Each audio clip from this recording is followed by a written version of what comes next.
Mojo Monday, Rick Hale. How are you? It's that time of the week, brother. Monday, I Monday, Monday. love it. Monday. Let's go. The optimism of Monday morning, right? The world is in front of us. It's all available. Let's go get it. Yeah, we did an awesome Mojo last week called the around the inner critic, right? And Mm. today's topic is not the opposite, but the more empowering voice, the inner champion. However, you've got a did you know that I Yeah. love teasing before we get into our topic here. Well, there are a number of top bands out there. Everyone, if you love music like I do, you'll appreciate this. Did you know? And I'm not going to give it away, but I bet you didn't know how long it took for three top bands to reach prominence. It's often perceived that it's sudden when really it's slow then sudden, and the journey's what it's all about. So that ties into the storyline today. Knowing you, I'm going to guess most of them are rock bands. They happen to all be rock bands. All right, so let's go. So our topic today is this inner champion, and it's that voice inside our head that sometimes says, "Go for it, do something great, be extraordinary," Yeah. and yet we don't always listen to it. Just like we tend to listen to our inner critic sometimes, and we probably shouldn't. But hear our inner champion, but we don't always allow that voice to manifest into our lives. How would you set up our talk today? So I'd like to start with one thought. Like as you were saying, I'm thinking, we all have these two voices. You have the inner critic and the inner champion. And the proverbial question should be today, as you sit back and listen and ponder how this reflectively works in your world, which one is the louder voice? And I would pose the question, Brett, which one is the louder voice? Yeah, I love that question. I think There's actually an answer. it's probably the inner critic. It's actually the one you feed. Yeah, there you go. And see, I don't think you're wrong. I think for a lot of us, we feed the inner critic, and Yeah. then the RAS, your RAS shows up, your reticular activating system, whichever one you're feeding, your subconscious brain has to go to work and confirm that reality. That's its Well, I job. think it's simply, are you looking for reasons why it can't happen, or are you looking for reasons why it could? Hmm. And that's the feeding, right? Like, are you Yeah. feeding your subconscious on reasons why it could, or feeding your subconscious of reasons why it couldn't? And the reason I said inner critic is, in my experience, more people feed that one. They focus on why things shouldn't or couldn't happen instead of living into possibility thinking of, man, maybe that could happen, right? And you think of like people that have done crazy inventions over the years, like the light bulb or going to space or whatever. There's a million times more reasons why it couldn't happen. Yeah. But how do you focus on that inner champion voice of why it could? Well, it has to stem from a purpose-built why. It has to be important. It has to, you as the controller, you control your champion. Like you literally can change the narrative in your head and heart, but you have to feed that animal. Remember, I said earlier, the one you feed, you have to feed it every day. And there's Right. strategies to feed it. And what you're really feeding it is hope, inspiration, and faith. Yeah. And if you don't have hope, inspiration, and faith, at some point, the inner critic is going to win because it's an easy default. It's so easy to quit. It's so easy to defer and delay. And you know what? I did a little bit again, some research around not only musicians and bands, but entrepreneurs and how long it takes. And Amazon bled capital. It was and they were perceived in the marketplace as simply a book distributor for a decade. But what happened, what you don't see is behind the scene, Bezos got this vision for how it's going to scale, but he first had to master the Yeah. art of the inner workings. He had to systems, tools, technology, and how to integrate distribution and how to create efficiencies. You can't climb, you don't just climb the last 10% of Mount Everest. And most people don't realize you stop at base camp for extended, like a week or two to acclimate. And so the question is, where are you in the journey? And how do you eliminate that natural tendency to feel fear, risk, or just sometimes boredom? Yeah. so that you So don't where do we quit. start? We start with a big idea, right? Like You got to have it. your inner champion's gonna say, go climb that mountain, go build that company, go do something great, right? And that voice is in all our heads. You want a better life. You want to live a great life. And your voice will tell you that. The question is, can you get there? And Hmm. can you feed the possibility of how to make that happen? And the reality is we've got this conversation set up with some framework, right, Rick? Like We do. let's take us there. Take us there. So I'll start, but one thing to keep in mind is, as a listener, if you happen to be in the real estate or sales community, when we talk about this big idea or an Everest, maybe your Everest is just take what you have and double or triple it. Because what I know is the compounding effect of doubling your database or your client engagement, you're going to naturally double your income. And if you have fixed costs, you might actually triple your profits or quadruple. And then as you generate more profits, you have the capacity to outsource, leverage, or give away the 80% that doesn't really feed the business. That's just part of the things you do that are really a distraction from growth, expansion, and promotion. So You when know, we say, what's your Everest or your inner champion may to be just show up 50% better in the exact lane you're in with more effective energy and more reach. I read a book, Rick, one time called 10X is Easier Than 2X. It's written by a guy named Dan Sullivan. Really powerful book. But the concept of the book that just resonates with me for a long period of time is if you're only doing 2X growth in your life, it doesn't actually cause you to be a different person. Hmm. But if you have a big idea, that inner champion is saying, go do something great. And you really get your mind wrapped around that. And the analogy of the book is the 10X, which is not exactly 10 times. It's just the big idea. It actually causes you to be a different person, to show Hmm. up differently, do things different. Yeah, I mean, you have to show up an executive, a CEO, a leader. You're no longer self-managed. You have to win with and through people. And, simply put, we can accomplish 1,000 times or 1,000x over what a me. It's not.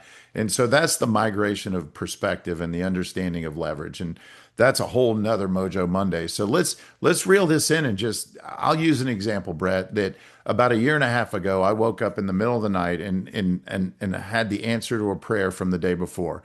And I have a simple prayer, and it's, God, give me the wisdom and then the courage to act on it. And what I want you to hear in that is you probably have infinite wisdom. You have exactly what you need to level up. It's inside of you. It's just potentially locked down and in the stable. Those horses need to run and you're holding them back. And that's the voice of the inner critic that's protecting and guarding, where you really need to release that. So my prayer was, how do I make a difference in the lives of young people and at the same time add value to the tribe of that we support and serve, which is our real estate community, and expand, the concentric circle around that, lenders included. And I thought, man, what if I set up a coaching consulting, like a hybrid strategy or program, and 100% of the money goes to youth ministry, which I love Camp Grace. That's my one of my favorite all-time 20-year love affair with what Dave Pridemore's done down there with serving the underserved. And how do I also benefit the people I love? So I had this idea, and most people think that I showed up about a month ago going, hey, transformation for good. It's something I'd created in my sleep, and here it is. And the reality is, Brett, it took me a year and a half and about $15,000 invested in coaching, consulting, and technology to build the platform. And briefly, there's four key areas. There's a once a month all in Zoom. There's small group mastermind strategies with an outline and overlay in Google Docs. Then there's an accountability platform that you have a landing page that literally tracks and trends all 12 areas of life and gives you real-time feedback and comparative analysis week over week. And then the last thing is you get hands-on coaching with me. And I thought, man, this is like the perfect mousetrap. Like you can fix, solve, and cure everything. Everyone. In fact, I was a little nervous that too many people would show up and tax my ability to still live a counterbalanced life and occasionally fish. Sure.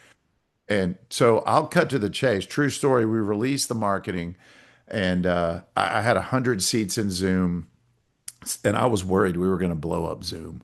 And truth be told, 23 people showed up to my launch Zoom explaining, and there's no commitment, no investment, no money involved. Free Zoom, 23 out of a few thousand.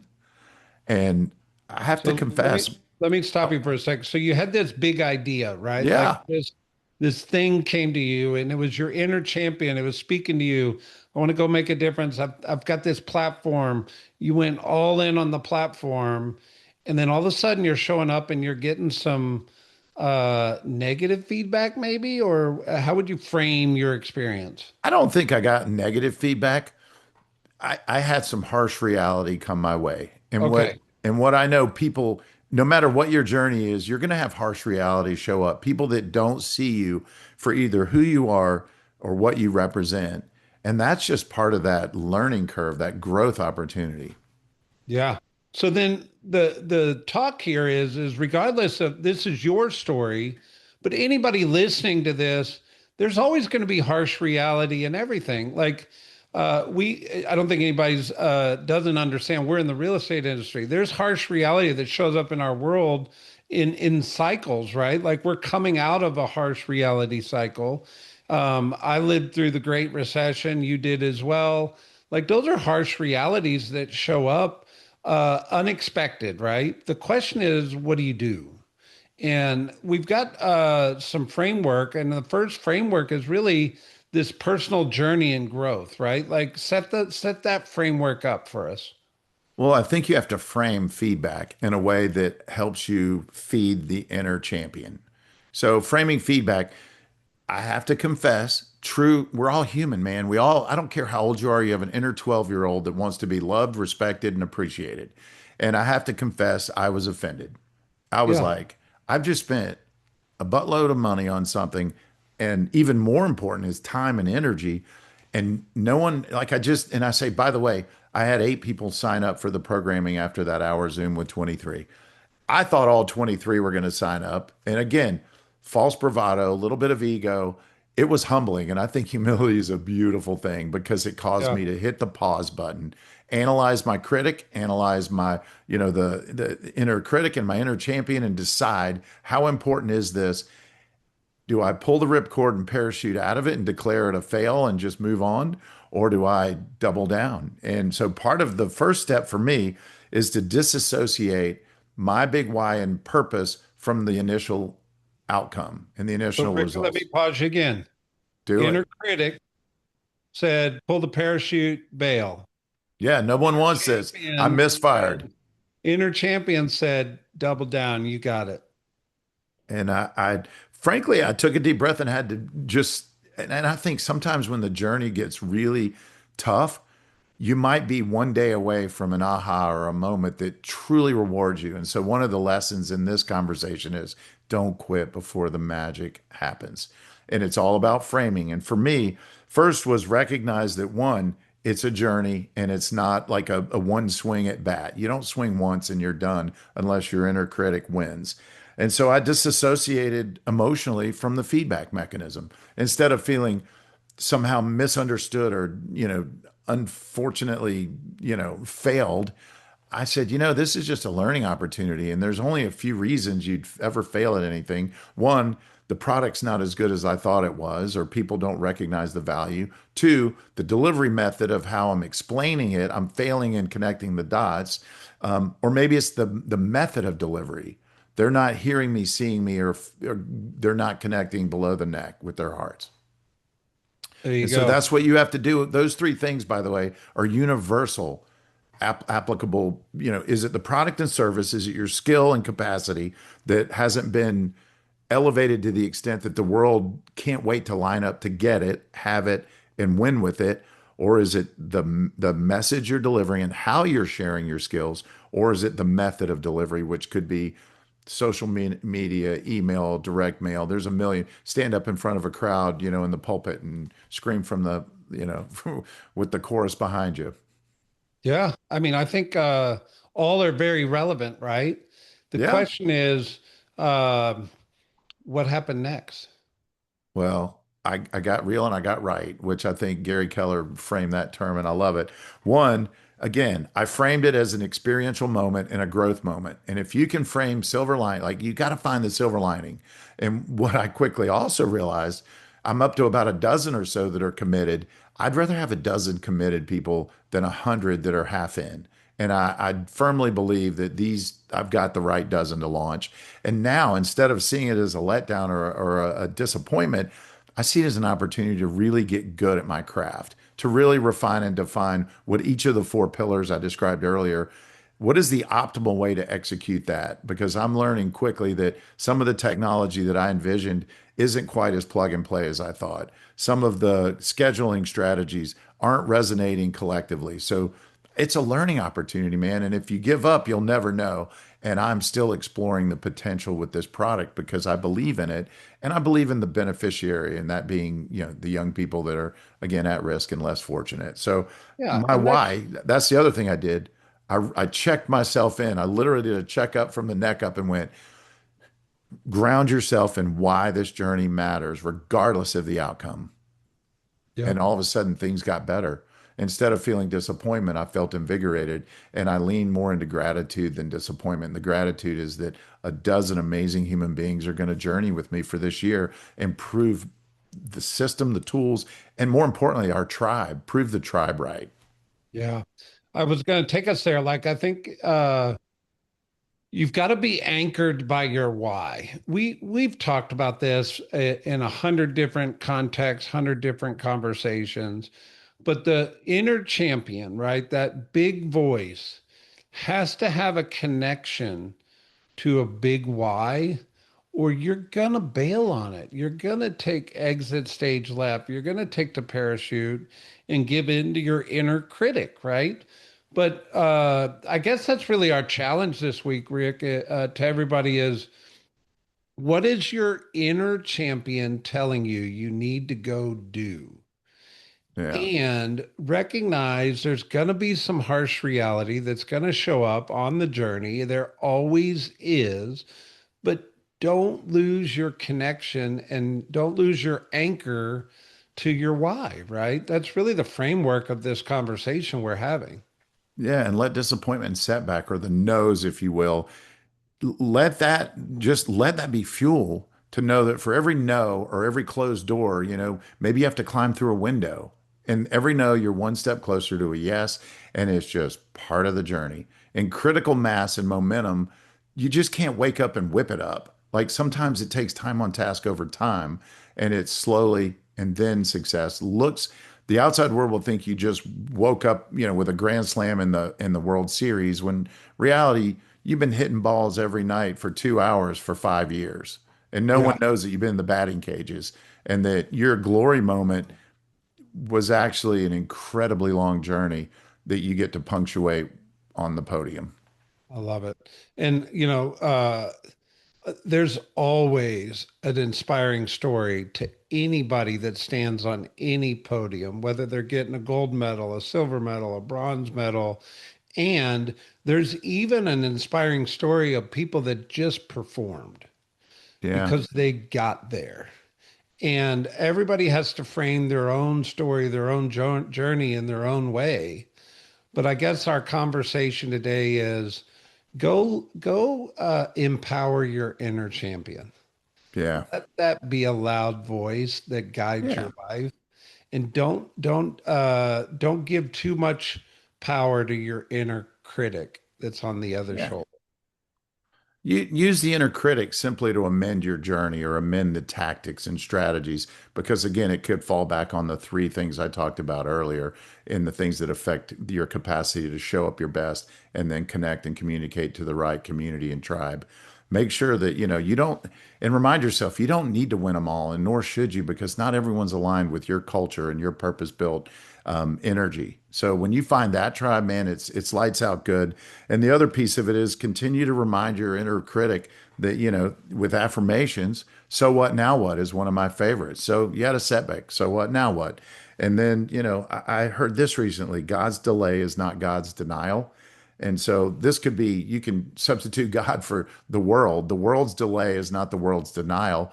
you're just deferred. And that makes the story much sweeter. No one wants to read your book if every page in it is a success story of flawless execution. That's boring and no one cares. They really want to know how you tripped, fell, skinned your knees, busted your chin, got up, dusted off, and kept swinging because you believed in the mission. And then time on task over time proved you right. So I just want to challenge our listeners. If you have gotten this far in Mojo Monday, you've heard our message today, send Rick a text, send me a text that said, I heard it. Here's my inner champion speaking.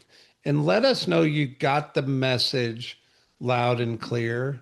It's important to us that we make a difference, but it's even more important that you make a difference in your life. So drop us a text this week.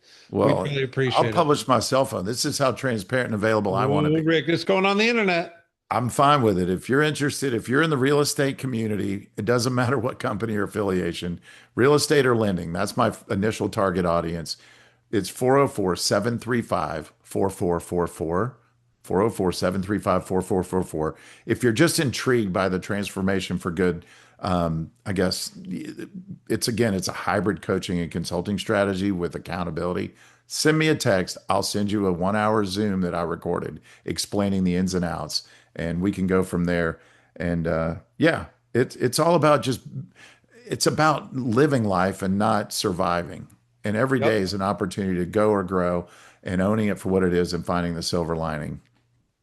Rick Hale, rock bands. So here's the deal. Come on. Slowly and suddenly, I've got three examples of some amazing rock bands that somehow appeared to just explode on the scene with perfect, execution across the board, which it never really works that way. The Beatles, they spent 7 to 8 years before they hit their real stride. They formed in 57, and it wasn't until 1964 that Beatlemania became a thing. They were grueling nightclub practitioners playing small hustle gigs, and the lesson was mastery comes through repetition before fame arrives. Here's Mm. another one. Metallica, for my real hard rockin' friends. They formed in 81. Their breakthrough album, the Black Album, didn't hit the stands until 1991. A decade of marginal results, playing small clubs, making just enough to get by. They survived the death of their bass player in a massive tragedy. Their bus crashed, and literally in front of them, they lost their bandmate. That would have been an easy time to call it quits, thinking maybe the universe isn't favoring me. And their lesson was relentless consistency builds the foundation for a sudden leap. Relentless, easy for me to say, consistency. And those are two great examples. So Well, you said three. yeah, I'm going to stop with two. I think two is All the right. right number. Those are good numbers. Beatles and Metallica. I covered both ends of the rock and roll spectrum. Rick, it is Mojo Monday, and I'm going to call you out. You've committed to writing a Mojo Monday theme song. It's coming and it's happening. And Mojo Monday, sir. It's coming. There it is. Commitment. Social. That's step one. Make sure the world knows where you're going and why. Love you, Inner brother. champion, Happy baby. Mojo Monday, people.